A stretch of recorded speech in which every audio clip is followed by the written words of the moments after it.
Olá, amigos do canal Asa. Meu nome é Peter Biondi. Eu sou consultor, professor e jornalista na área de aviação, com especialização na área de Airline Airport Management, falando para vocês diretamente de Atlanta, dos Estados Unidos, com comentário de algumas notícias da aviação da semana. Lembramos mais uma vez para que você assine o canal, recomende aos amigos e ponha os seus comentários, que são muito importantes. Vamos começar com uma notícia de Hong Kong. Um 747-400 da empresa turca ACT Airlines, operando um voo cargueiro para Emirates Cargo, virou para a esquerda logo após pousar em Hong Kong, saindo da pista, colidindo com um carro de patrulha e indo parar no mar. Os dois ocupantes do carro patrulha faleceram. A aeronave chegou a reduzir a velocidade para 100 nós depois do pouso e caiu no mar a 60 nós, mais ou menos 120 quilômetros por hora. Nesse tipo de ocorrência, as causas podem variar de mau tempo, problemas mecânicos, falha humana ou até uma série de causas em conjunto e em certa sequência. Mas eu lembrei, depois desse acidente, eu lembrei de um acidente famoso no Brasil, que foi um 747-200 da Air France, que teve um acidente no Rio de Janeiro em 2 de dezembro de 1985. Mas foi interessante esse acidente, porque um dos problemas foi a quebra de um cabo que controlava a reversão do motor número um. Tem uma coisa que dizem na internet que esse avião ele deu perda total e o alumínio do avião foi vendido para uma indústria de panelas aí. Não sei se essa história é verdade. Se você souber, por favor, avise aí, né? Mas de vez em quando tem alguns casos assim de o avião sair da pista para um dos lados ou às vezes até varar a pista, né? Então, vamos ver o que vem aí pelas investigações pela frente. Como a tripulação não teve nenhum problema mais grave, vai ser fácil de entrevistar a tripulação e chegar a uma conclusão provavelmente mais rápido. Bom, vamos para a próxima notícia aqui, né? O grupo Abra e a Gol anunciaram um contrato de leasing para o arrendamento de 5 aeronaves A330-900 neo, que é a versão mais nova do A330, com opção para a compra de mais dois, que poderão ser usadas na Avianca, na Gol ou na Wamos, acredito que fale Wamos Air, que é uma empresa do grupo também, Abra, que é baseada na Espanha, que já opera os modelos A330-200 e o A330-300. A transação inclui também 50 Airbus A320neo, que já é um modelo operado pela Avianca, então acredito que grandes chances de ser operado pela Avianca para substituir os aviões mais antigos. A Avianca, no momento, tem usado o modelo Boeing 787 para os voos de longo alcance, então há grande possibilidade desses aviões serem usados na Gol do Brasil. Então vamos ver, né? Inclusive, o CEO da Gol já mostrou interesse em usar esses A330-900, que é um avião de grande porte, de usá-los no Brasil. Segundo a Gol, o arrendamento dos A330neo foram assinados por ela, mas para o grupo todo. As entregas estão programadas para 2026. No momento, as rotas mais longas da Gol são Brasília-Orlando, que 8 horas e 20 mais ou menos, e Brasília-Miami. Seriam duas rotas interessantes para operar esse tipo de avião. Então vamos ver como é que fica aí. Todo mundo comentou essa semana, muitos pilotos da Gol animados com a possibilidade de pilotar um avião de grande porte. Mas é muito interessante, eu sempre pensei na Gol, né? Por que será que a Gol não aproveitou esse mercado que a Azul, que chegou bem depois, aproveitou, né? Então eu sempre me pergunto, por que que a Gol não é Azul? Que é o que a gente chama de um modelo híbrido, né? Você tem mais do que um modelo de avião. E tem uma coisa interessante, a Avianca, né, ela começou a operar os aviões maiores, o A330-200, para Miami e Nova York, e foi uma coisa difícil, porque operar aviões maiores cresce sua dívida também, é um avião mais caro para operar.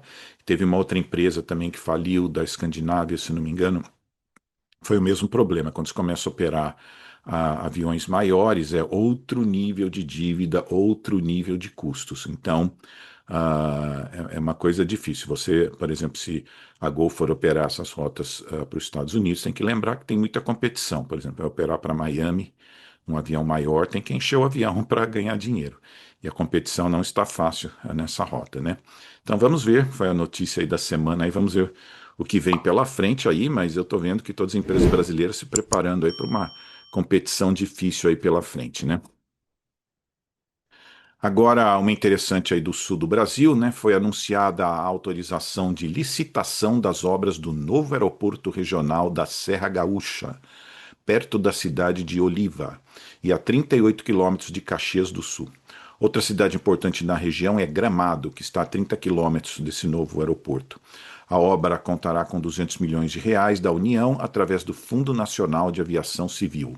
O prazo de execução da obra é de 36 meses e deverá incluir uma pista de 1.930 metros e pátio para 8 aeronaves. Outras cidades beneficiadas são Bento Gonçalves, Farroupilha, Garibaldi e Canela. Uma coisa interessante, né, é que Caxias do Sul já tem um aeroporto que é muito próximo do centro, a 8 quilômetros do centro. Ele tem uma pista de 1.670 metros. Então, esse novo aeroporto teria uma pista maior, que seria muito bom. Ah, e já no aeroporto de Caxias do Sul já opera voos da Azul, da Gol e da Latam. Caxias do Sul tem uma população de aproximadamente 470 mil habitantes, né? E se você incluir Farroupilha, Garibaldi, Santa Teresa, São Marcos, pode passar até de 700 mil habitantes. E a grande força da região na verdade, é a indústria, né? E a área de serviços.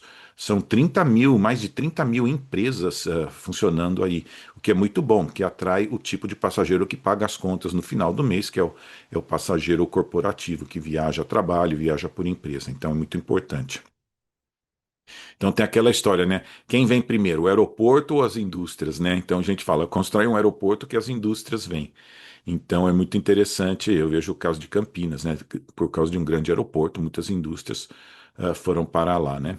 E então é muito interessante ver como é que vai ficar também competição entre os aeroportos. Será que o aeroporto de Caxias do Sul vai tentar pegar passageiros desse novo aeroporto? Se vai haver algum tipo de competição, preços melhores, né? Se você dirigir um pouco mais, vai conseguir um preço melhor. Então vamos ver como é que fica essa competição entre os dois aeroportos, quem vai administrar esses dois aeroportos. Então vai ser muito interessante aí. Mas é uma área muito aberta ali, pode crescer muito, né? Muito importante ver como essas outras cidades podem crescer por causa do aeroporto, né? Então, vamos ver aí, passo importante, né, para melhorar a aviação regional no Brasil aí. Agora uma da Embraer, né? A Embraer começou a construção do seu novo centro de manutenção para jatos comerciais em Fort Worth, nos Estados Unidos, no Texas, né? A Embraer já está operando no local em hangares pré-existentes até que suas próprias instalações fiquem prontas em 2027. O investimento deve custar 70 milhões de dólares e gerar 250 empregos especializados. E só a American Airlines, que é baseada ali em Dallas, terá 350 aviões da Embraer até o fim do ano. Então, seria uma boa opção usar o serviço da Embraer ali em Dallas. O centro está localizado num aeroporto chamado Perrault Field Alliance, que fica mais ou menos uns 20 quilômetros do DFW, né, o Dallas Fort Worth Airport, né? Então, é muito importante isso para a Embraer, né? E uma coisa importante, né? Essa parte de serviços de suporte, ela representa 28% da receita da Embraer. E tem contratos já por volta de 3,1 bilhões de dólares já assinados. E a rede global de serviços da Embraer tem 80 centros de serviço autorizados através do mundo e 13 centros próprios da Embraer. E essa área de atuação ela chama MRO, para quem não conhece, é Maintenance, Repair and Overhaul, né?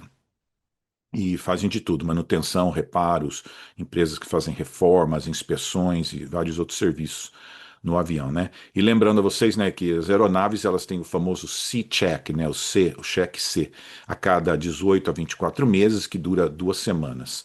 E tem o maior de todos, o mais complexo, que é o D-check, né, o cheque D, que é um cheque total da aeronave de 6 a 10 anos e pode durar de 3 semanas a 2 meses, dependendo do tipo, do tamanho da aeronave. Então tem todo um mercado aí nessa área, tem um encontro famoso que tem em vários lugares, inclusive na América do Sul, que é o MRO Americas aqui, né? que cuida de toda essa parte de manutenção. É uma indústria muito grande que movimenta milhões de dólares, né? E muitas empresas elas prestam serviço para si e prestam serviço para outros. Então, isso é uma boa fonte de lucro para várias empresas, já que você tem que fazer para os seus próprios aviões, você acaba prestando serviço para outras empresas também. Então, essa é uma área grande aí, um passo importante para a Embraer mostrar também o compromisso com os Estados Unidos, que no momento é muito importante isso. Agora, uma da Índia, né? A empresa low cost da Índia, Indigo, adicionou a compra de mais 30 aeronaves de alta capacidade, o famoso Airbus A350-900. E eles adicionaram para uma compra anterior que já tinham feito de 30 aeronaves, trazendo o total agora para 60 aeronaves, e ainda tem a possibilidade de mais 10 que fez parte desse contrato inicial. E essa é uma estratégia radical da Indigo para competir com empresas internacionais, especialmente as empresas do Golfo, como a Emirates. O número de passageiros internacionais da Índia deve chegar a 160 milhões de passageiros por ano em 2030. A Indigo tem 60% do mercado doméstico na Índia, né? Isso cria uma malha de voo importante para alimentar as rotas internacionais. A Indigo foi fundada em 2006 e está baseada em Delhi, na Índia. Tem uma frota de 434 aeronaves e voa para 128 destinos. E é muito importante lembrar, né, que a aviação na Índia tem crescido muito e três coisas importantes foi a modernização das leis, né? Haviam leis muito antigas que travavam um pouco o crescimento da aviação, a expansão de voos regionais e expansão e modernização dos aeroportos. Eu estava lendo um artigo, por exemplo, uma das coisas que eles estão fazendo é diminuir o custo para as empresas operarem nos aeroportos. Então, isso é um fator importante que está agilizando a Índia, né? Então, um bom modelo para copiar, né? Baixar o custo para as empresas aéreas operarem nos aeroportos.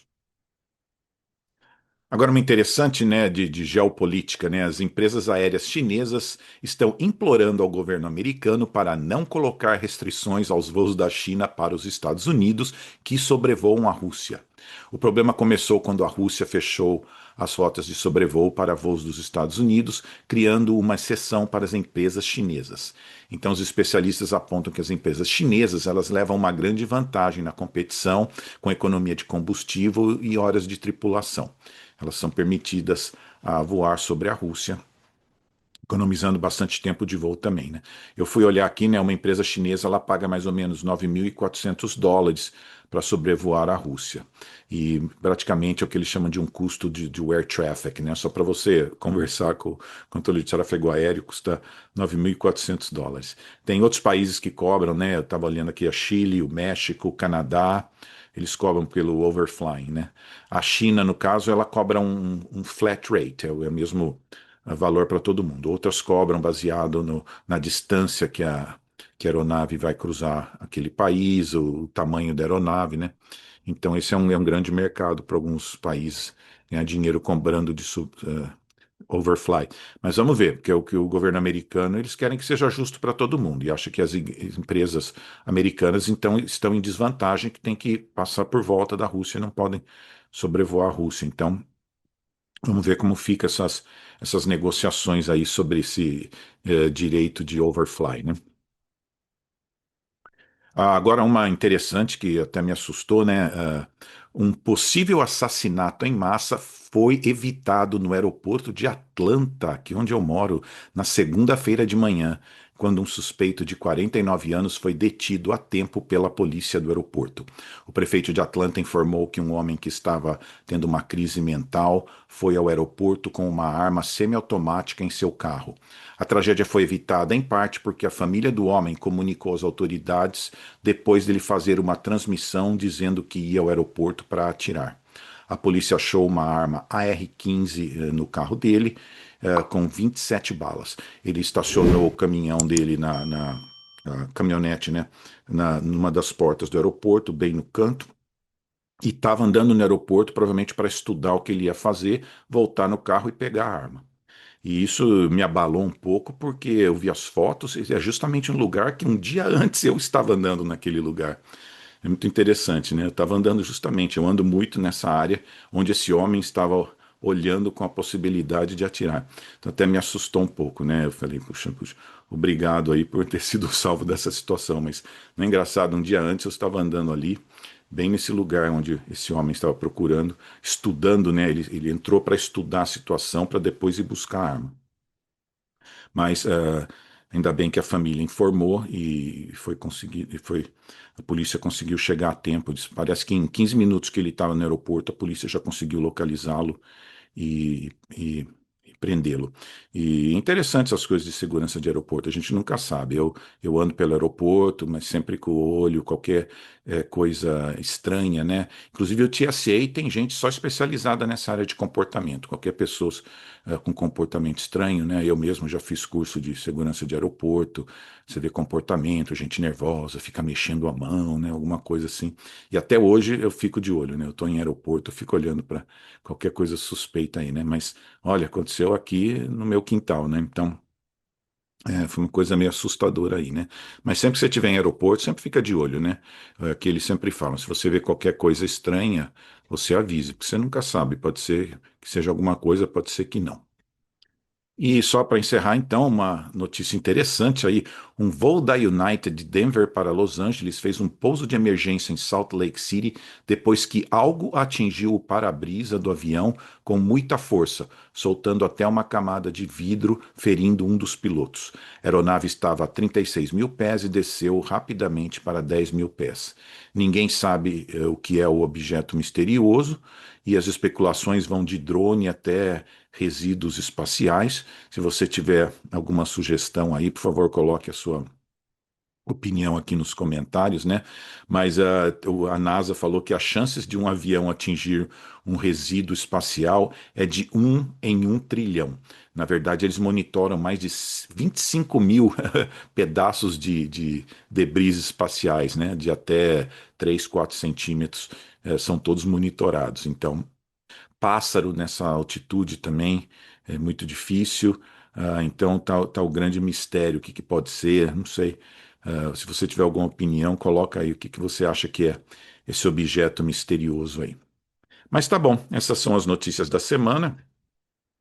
Pedimos mais uma vez, quero que você assine o canal, recomende para os amigos e, por favor, deixe a sua opinião aqui nos comentários. Muito obrigado a todos.